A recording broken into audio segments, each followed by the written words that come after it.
The first time that Chuck had talked to me about the phase-in criteria, it was kind of interesting to kind of take his take on it. And so I actually went back before even signing up with you guys and changed my phase-in criteria to be a little bit more aggressive. Mhm. We added, I think, 350 new SKUs just on that alone. And that's just me kind of trying to poke around and see, where new parts are coming with that new phase-in criteria. So ta So it talk gave to us me about that process, like, after, we did that training session, you got some ideas on, like, "Okay, maybe I should make some changes to my phasing." Because what was it before? Like, did you have just one structure? It was one structure for everything. For So everything, okay. we had I think it was 3 and 12 phase in, and Chuck told me to be a little bit more aggressive, move it to a 2 and 9. Mhm. So we moved it to a 2 and 9, and immediately it was like, "Oh, you should bring all these parts in," and I was like overwhelmed at first That's because, scary. I saw that there was criteria to meet to bring it in, but it was just kind of digging down myself to, what really is qualifying, what's stuff that I don't wanna put on the shelf, but it was nice to be able to kind of broaden my inventory and get a little bit more breadth in there. Mhm. And then when I signed up with you guys, it was even more so with the different phase-in criterias, with, like, different accessories, have different criterias, small parts, body parts, certain things that I'm like, "No, I don't wanna bring that in at all." And it was pretty straightforward to just click buttons and say, "These are what I want," and it was like, "Here's another 350, 400 lines, that we think you should bring in." So, it was really nice to be able to, kind of sit back and not be in the I don't wanna say not be in the driver's seat, but, you know, I had a co-pilot in essence helping drive the car for me, so that was really nice. That's like a perfect example, because going back to when you went and did some of the tweaks yourself, implementing something like PartsEdge gave you the ability to add more of those tweaks because of the technology of it's because I wanted to hone in on, like, the fear of making those changes because then you have to keep up with all of that. You by isolating your parts and the different like, keeping up with that is kind of part of the fear, I think, that happens, or I don't know if I was so much afraid as I was worried that I might get yelled at by the owner for bringing in more inventory and that's a making good my point. inventory value go up. Yeah. I think was more of it. I mean, I love change. Change is gonna happen. Change is irrelevant. If you don't like change, you're gonna like it less. I mean, it you're gonna change things. So having the right tool to make the right changes, I think was kind of that like, oh, okay, like I know I can change a bunch of stuff, but it's keeping up with it, keeping track of everything and not really knowing what's gonna happen. But, with Parts Edge, it was pretty straightforward. They were like, "This is what's gonna happen. Here's what we wanna do." And so we implemented, and it was kinda like, "All right, let's do it." And so far, I haven't looked back, and it's been really nice. That's really cool. So what's the time period that you've been live since has it been like 2 We days? went live December. Is that okay. I think it was December 9th we went live. So it's been 3 months almost 3 months. now. Yeah. Yep. Okay, so we have some good solid 3 months of okay, so going back to, making the changes and then seeing that increase, after the I guess it's been 90 days, 3 months, what has that been like? Has your value actually increased or just your part number population? Well, my value has increased. I don't know if it's directly related to Parts Edge. We opened an accessory shop, so a second building within our department. So our inventory inherently just went up with that. 'Cause that's an Um, investment, that's like a business that you're yeah, and supporting. I think I don't know if necessarily I would say the inventory value has gone up. I think the inventory, because when you look at it on your monthly return report, or not return report, but monthly report that I get, Mhm. I've moved dollar values from different categories is a better way to describe it. Yep. So my inactive or technical obsolescence has lowered, and my active productive inventory has rose.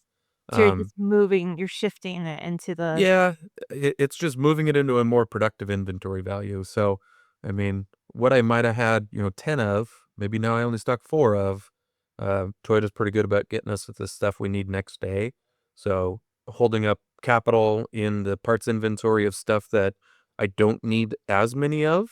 Was nice to kind of just be able to watch and see what those parts were. And I mean, I reached out to, I want to say Tim, but I don't think that's his name. Chuck's right hand guy. I don't Blake. remember his. Blake. What? Blake? Blake. Yes. Sorry. I was talking to Tim earlier, and so I just That's okay. so talked to Blake and I was like, hey, can I get a report for this? And he's like, yeah, no problem. Send it right over.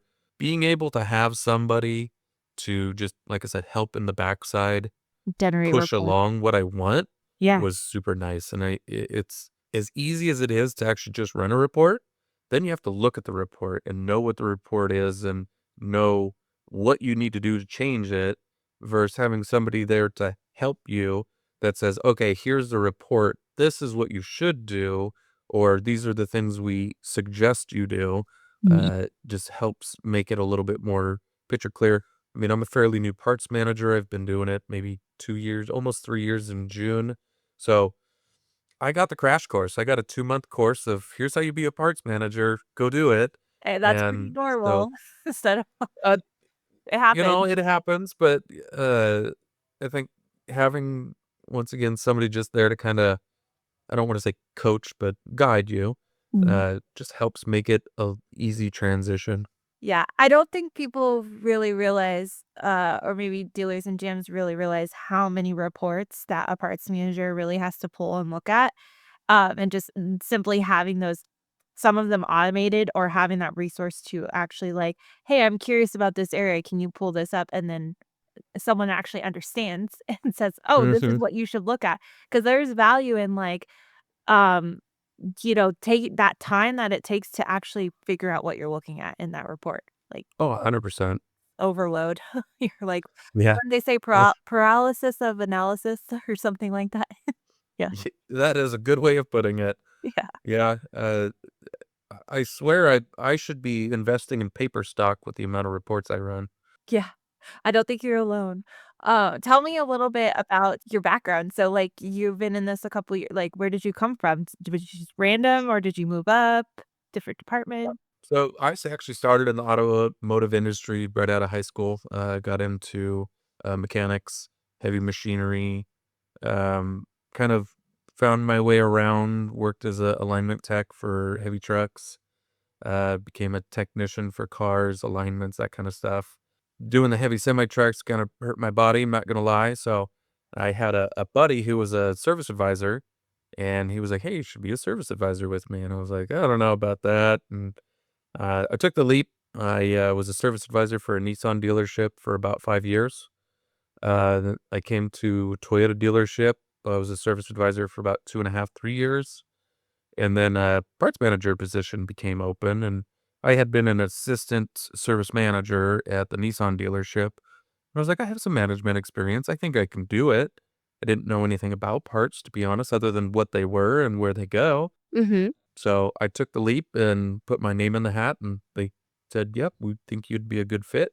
I had about a month and a half, 2 months of training with the old parts manager before he retired. So it was nice to have a little bit of lead in with somebody who's been doing it for, I think, 27 years as a parts manager. Yeah. So I got some of the old school knowledge that, some of these guys might not get if the parts manager just up and leaves. Yeah. There's value So in that, that you got I that I was training. graced in that facet, but Mhm. yeah, almost 3 years, haven't looked back, I love it. That's awesome. I love that journey. I've heard a lot of, like, with that technician background going into parts, and it's something to look at because you have that level of knowledge that not a lot of people understand because you know parts. You, like, Mhm. you know that if I need this part, I need this, this, and this part too. So it's just that knowledge is not really you can learn it. It's just It's almost like they need to, put a prerequisite in to be a parts guy, you gotta have some kind of mechanical background. you do, you really do. I think I you're I just better off hired that a way. Yeah. yeah, I just hired a sales guy, so he was in sales for, I don't know, 4 years. Before that, he worked for Lowe's as, like, a inventory specialist, Okay. and so I was like, "You got the right personality for a front counter person," so I brought him on. And, you know, as much as I'm, like, scared that he had no mechanical background, he's picking it up pretty quick, and I mean, of course, you're gonna have questions, but I think more or less it's just the right type of person. Mhm. to fit the position more than having all that That certain knowledge. experience. But I think also having the experience helps you in a way. So Yeah, I like that perspective too, like, you didn't completely say no to that person because they didn't have it. It can be taught. I just think that maybe if a tech is listening to this, there is an opportunity for you I don't think techs really think about going into parts. So that's where 100%. yeah. Yeah, I mean, there's definitely a spot for them, and anymore the mechanics are not mechanics, they're computer wizards because every car now has 18 computers in it and wires that go everywhere, so Yeah, that's true. being able to, diagnose a vehicle and go through the schematics, you almost know where the parts are because you've done it. You've had to fix those cars, so, it gives kind of a leg up on the catalog and that kinda stuff. Yeah, that's true. Okay, so going back to just being a parts manager, inventory control, all that good stuff. So you've implemented more, parts edge and just more dynamic phasing criteria. Is there anything else that you feel like I always ask the question like, did you have a problem or what was the problem you were having before parts edge? But this is a unique situation. You necessarily didn't really feel like you had a problem or you know what I mean? So like talk through that. I wouldn't say that I didn't have a problem. I would say that my problem was time. Running a report. You run a report and you have to sift through it and look at what the information is. Takes time. I wear a lot of hats at the dealership. I'm the parts manager slash customer relations slash mechanic slash building maintenance. I run a accessory department. So, I mean, there's just a lot of stuff There's going a on lot in a coming. day.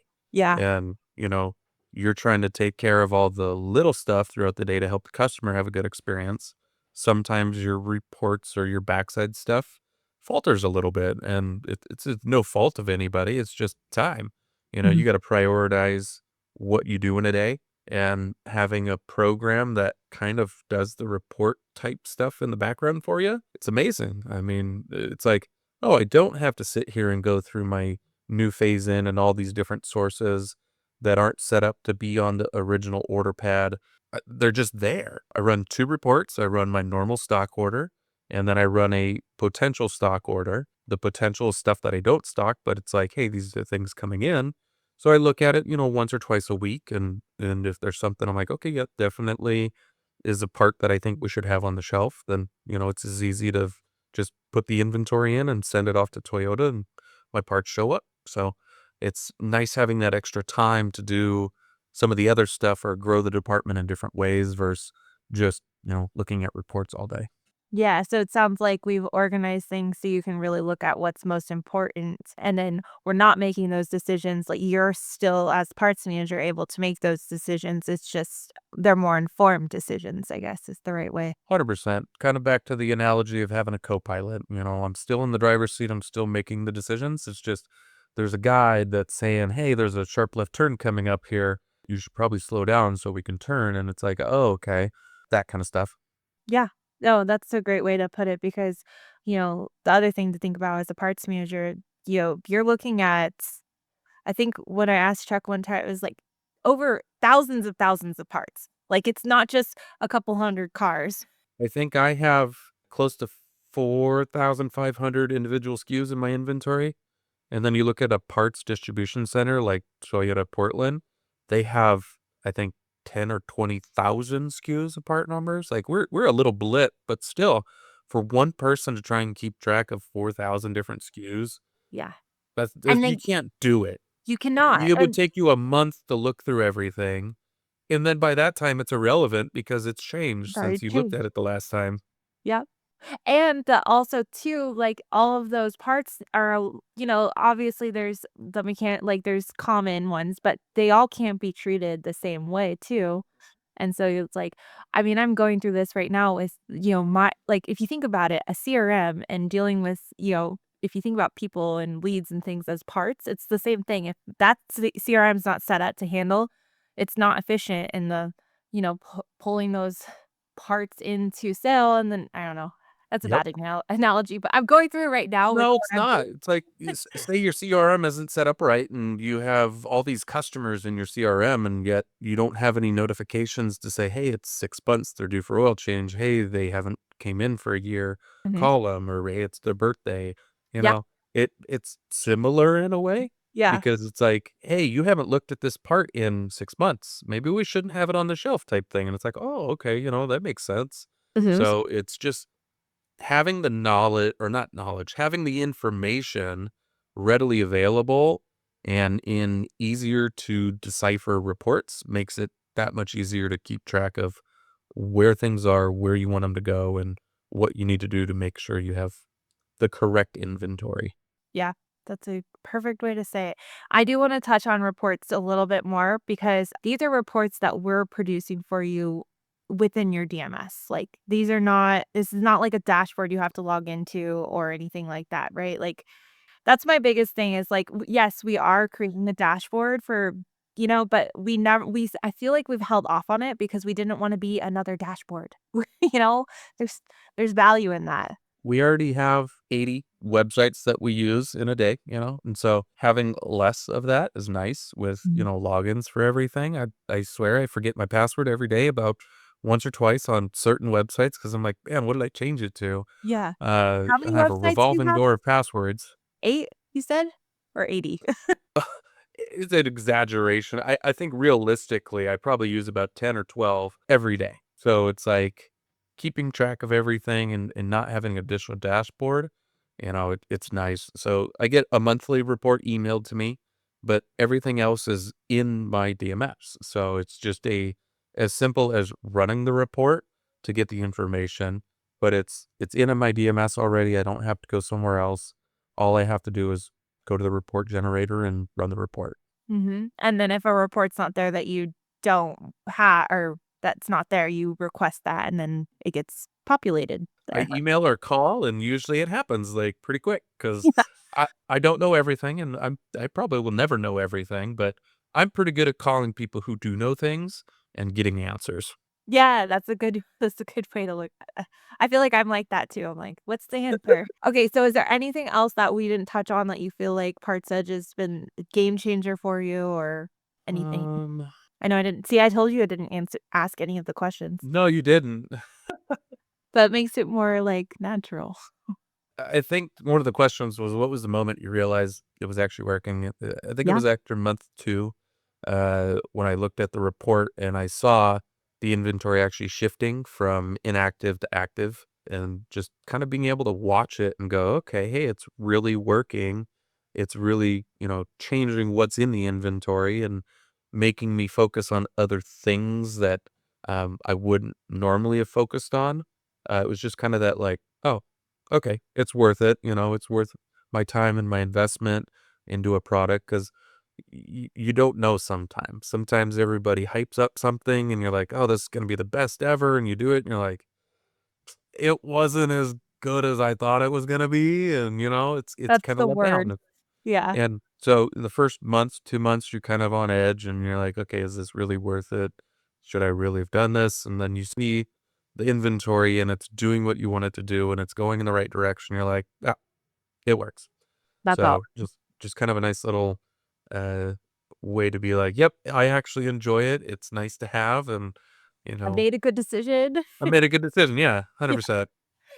that's awesome to hear. I mean, me, being in the role that I am, because 'cause I'm, convincing you to use it, it's so awesome to hear because I never wanna be, like, that person that's super hyping something up and then it doesn't work out. So I Well, pride myself on that. I'm like, "This is something that works." So I was a little hesitant, to be honest, because I was like, "No, my inventory, like, I got good setups, I got good, inventory management," and then I you came actually in was and I like, was like, "You're the last "Yeah, person that's okay, gonna sign up." I was good. Yeah. This is making me better, Yeah. and I like being better, That's our goal every day is to come in and be better than we were the day before, so, You better, yeah. I think that's the big thing. It was like, I was good. I knew what I was doing to a point. It's Yeah. just this has came in and helped me be better and do a better job, so. That's a great yeah, I love that. I remember when we got to talk and meeting you, I'm like, "He's 50-50, like, he knows what he's doing. It's just a matter of, like, does he wanna be better?" So I love that. Oh, I thought of a question too that's not kind of on that, but, like, seeing that it's working, seeing those numbers shift, how has that conversation with, like, an upper management GM because typically, GMs and dealers don't have that parts understanding, it's just like it's the necessary evil typically. So how has that conversation been? Like, how are you convincing it's working? It's been good. We actually had a meeting last month at the end of January with Blake and went over our report card for the month. Mhm. Kind of showed him, where the inventory's moving, kind of explained the different sections of it and why certain things are certain places. Why is this good? Why does this need to be worked on? Um, And your dealer or I think GM was part of that conversation? yeah, so it was me, the GM, and then, Blake, for PartsEdge.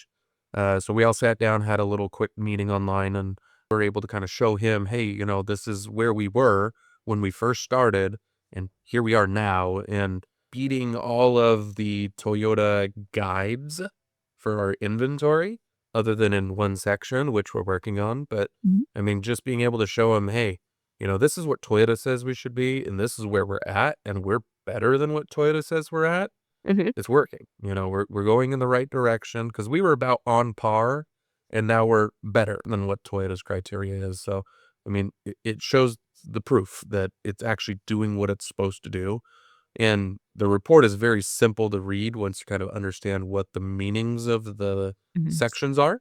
Yep. So being able to simplify parts to a GM so that he's like, okay, that was Yes. like, oh, this is so nice. Cause, how do you explain technical obsolescence to somebody who doesn't know what even obsolescence is, Yeah. Parts that are old, okay? These are things that are almost to the old parts, but they're not there yet. And it's like, I don't understand, but with the report, you can show them, here it is. Here's it all laid out.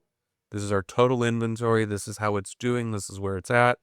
Um, and we got commended from Blake on where we're at. And so it's kind of like not just me saying, hey, I'm doing a great job. Look at me. It's somebody else going, hey, the report is here. And, you can't refute proof. Proof is this. And so that was a really nice thing. That is really cool to have someone there to really kind of talk the lingo for your GM and just kind of simplify. I like that the way you explained it because I do think our reports, yeah, there's a lot there, but it's very simple once you understand what the buckets are and how it's shifting the investment and all that good stuff. Yep. So, 100%. yeah. Okay. So nothing else you want to add? It's okay if you don't have anything. Nope. I'm Okay. good. I think we talked about everything. I think we did too. Okay.